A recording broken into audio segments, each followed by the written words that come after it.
শেখ হাসিনার পতনের পর অর্থাৎ ৫ আগস্ট পরবর্তী সময়ে শেখ হাসিনার দোসর কিছু সাংবাদিকের গ্রেফতার নিয়ে প্রচুর আলোচনা সমালোচনা সে সময় থেকেই হয়েছে, সেটা এখনও চলছে। বর্তমান সরকার দায়িত্ব নেবার পর থেকেও এই আলাপটা নানা সময়ে নানাভাবে সামনে আসছে। আমি প্রতি মঙ্গলবার সরকারের হয়ে প্রেস ব্রিফিং করি, সেখানে প্রায় প্রতি সপ্তাহে এই প্রশ্নটা আসলে আসে, গতকালও এসেছিল। কিছু কথা বলা দরকার। এরও আগে ইনফ্যাক্ট প্রেস ফ্রিডম ডে যেটা ছিল সেখানেও একই কথাবার্তা আসলে এসছে, বিশেষ করে সংবাদপত্রের সাথে বা মিডিয়ার সাথে যারা জড়িত সম্পাদকরা, সংবাদপত্র বা সংবাদ মাধ্যমের মালিকেরা, সাংবাদিকরা এই আলাপটা সামনে আনেন। এখন আসলে আমাদের এই সরকারের অবস্থান কি সেটা একটু বলা দরকার, বা এই সাংবাদিকদেরকে আমরা আসলে কীভাবে দেখব, কোন পয়েন্টে আমরা তাদেরকে বিবেচনা করব, that is very important as well. মজার ব্যাপার, গতকাল আমার প্রেস ব্রিফিংয়ের পর আমি যথেষ্ট ব্যাখ্যা করেছি, কিন্তু যেটা হয় কিছু কিছু বাক্য নিয়ে ফটোকার্ড তৈরি করা হয় এবং পরে হয়তো কোথাও সেটার লিঙ্ক দেওয়া হয়, কিন্তু ফটোকার্ডের ভিত্তিতে আমরা অনেক রকম মন্তব্য করে ফেলি। যে সাংবাদিকরা গ্রেফতার হয়েছেন কেউ কেউ মনে করছেন তাদের প্রতি আমি অনেক হার্শ, কেউ কেউ মনে করছেন আমি একেবারেই ঠিক করেছি, ইত্যাদি ইত্যাদি। কিন্তু আসলে বক্তব্যটা কী ছিল আমি সেটা একটু আমার এই চ্যানেলেও ক্ল্যারিফাই করে রাখি, সো দ্যাট এটা অনেকের কাছে রিচ করতে পারে। যে সাংবাদিকদেরকে গ্রেফতার করা হয়েছে তারা আদৌতে সাংবাদিক কিনা সেই প্রশ্ন আমরা অনেকে করি, এবং সেটার যৌক্তিক কারণও আছে। ওই সময় থেকে যে আলোচনাটা হচ্ছিল সেই আলোচনাটা ভ্যালিড গ্রাউন্ড আছে, যারা বিশেষ করে গ্রেফতারের বিরুদ্ধে দাঁড়িয়েছেন। সেটা হচ্ছে শুধু এই সাংবাদিক না, ৫ আগস্ট পরবর্তী সময়ে নানা সেক্টরে শেখ হাসিনার দোসর যারা ছিলেন, ব্যবসায়ী বা এই ধরনের মানুষ, তাদের প্রায় সবাইকে কমনলি নির্দিষ্ট বা স্পেসিফিক কোনো হত্যা মামলায়, মানে কোথাও কোনো একজন ব্যক্তিকে হত্যা করা হয়েছে জুলাইয়ে আন্দোলনের সময়, তার হত্যা মামলার আসামি হিসেবে গ্রেফতার করা হয়েছে বা গ্রেফতার দেখানো হয়েছে। এটা নিয়ে মূল সমস্যাটা শুরু। অনেক ব্যক্তি আছেন যাদের নানা রকম ক্রাইম আছে, সেটা থাকার পরও অনেকেই বা আমরা প্রায় সবাই বিশ্বাস করি যে এই অপরাধটা তিনি কি অন্তত করেননি। ফলে যে মামলাটা হলো সেই মামলাটা হওয়ার বিরুদ্ধে আলাপ হয়েছে, এবং এই ধরনের মামলা করার মাধ্যমে আদতে এই বিচার প্রক্রিয়াটাকে প্রশ্নের মুখে ফেলা হচ্ছে কিনা সেই আলাপটা ক্রমাগত চলেছে। আমার নিজের অবস্থানের কথাও বলেছি।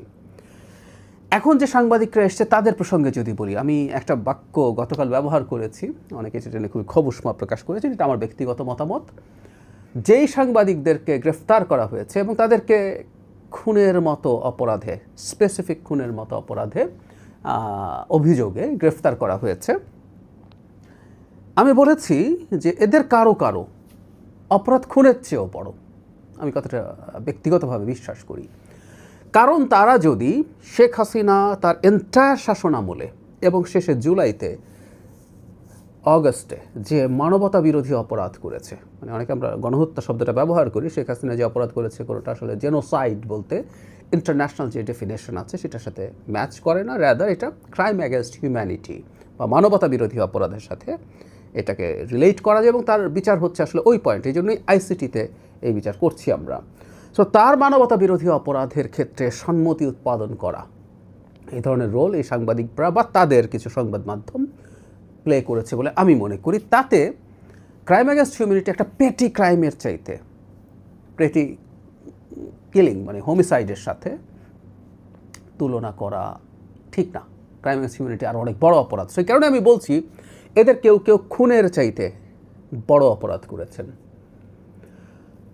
ইতিহাসে অন্তত দুবার আমরা যখন জেনোসাইড নিয়ে বিচার হয়েছে, নুরেমবার্গ ট্রায়াল বা রুয়ান্ডা জেনোসাইডের পর যে ট্রাইব্যুনাল হয়েছে, সেখানেও এই জেনোসাইডগুলোকে ন্যারেটিভ তৈরি করা, এগুলোকে অ্যাস্টাবলিশ করা, সেটার জন্য মিডিয়া ট্রায়ালের আন্ডারে এনেছেন। ব্যক্তি ওই মিডিয়ার সাথে রিলেটেড তাদেরকেও ট্রায়ালের আন্ডারে আনার ইতিহাস আছে।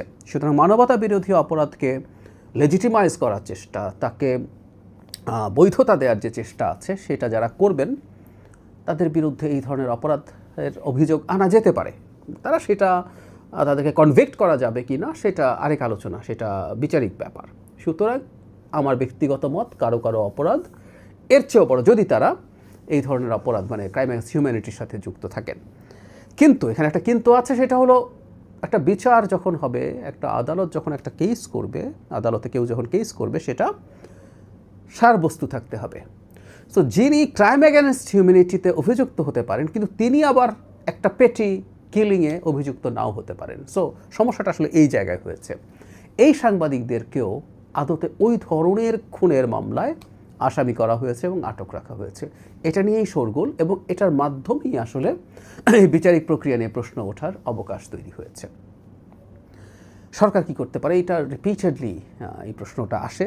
আমি নিজে তথ্য মন্ত্রণালয়ের সাথে সংযুক্ত আছি, এমনকি মাননীয় প্রধানমন্ত্রী যখন নিউজ পেপার ওনার্স অ্যাসোসিয়েশন বা নোয়াবের প্রতিনিধিদের সাথে যখন কথা বলেন, সেই কথা বলার সময়ও এই আলাপটা তারা সম্পাদক মানে মালিক পক্ষ তুলেছেন, এবং মাননীয় প্রধানমন্ত্রী সেটার তালিকা চেয়েছেন, এবং তিনি এই ব্যাপারে সরকারের পক্ষে যতটা সম্ভব সেটা করবেন। এই কথাটা বলার কারণ আছে, এনারা একটা বিচারিক প্রক্রিয়ার মধ্যে আছেন। এই বিচারিক প্রক্রিয়ার মধ্যে যখন থাকেন, এখানে বিচার বিভাগের ইনভলভমেন্ট আছে।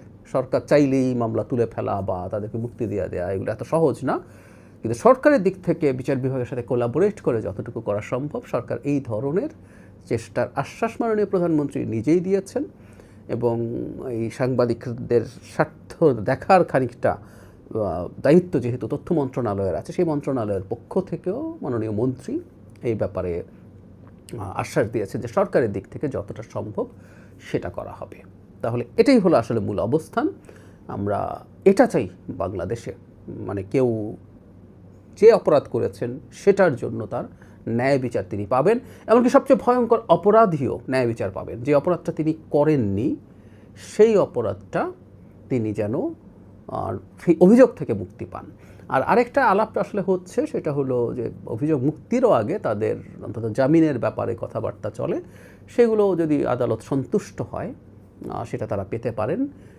এই ধরনের আলোচনা আছে, এবং সরকার এই সব ক্ষেত্রে এটাকে ফ্যাসিলিটেট করার চেষ্টা করবে। আমার বটম লাইন আসলে এটাই, সেটা হচ্ছে তাদের বিরুদ্ধে যে স্পেসিফিক খুনের অভিযোগ আনা হয়েছে, এই অভিযোগগুলো নিয়েই মানুষের সমালোচনা আছে, এবং এই সমালোচনা যৌক্তিকও। সেটার ভিত্তিতেই আসলে চিন্তা বা ব্যবস্থা করা চেষ্টা সরকার করবে। কিন্তু আমি ব্যক্তিগতভাবে আবারও বলছি, আমি মনে করি একটা খুনের চাইতে কারো কারো অপরাধ তারা কেউ এই শেখ হাসিনার এই দানবীয় হয়ে ওঠার যে প্রবণতা হয়েছে, বর্বর হয়ে ওঠার যে প্রবণতা হয়েছে, ফ্যাসিস্ট থেকে ক্রমাগত মাফিয়া হয়ে উঠেছেন, যে মানুষকে ইন এনি ফর্ম মানে ক্রাইম অ্যাগেনস্ট হিউম্যানিটি বা মানবতা বিরোধী অপরাধের মাধ্যমে মানুষকে দমন করে যে ক্ষমতায় থেকেছেন, তার ন্যারেটিভ তৈরি করেছেন অনেকে, এবং সেই সহযোগী হওয়া বিচারযোগ্য বলে আমি ব্যক্তিগতভাবে মনে করি। এবং এই কারণেই তাদের একটা পেটি খুনের চাইতে তাদের অপরাধ অনেক বেশি।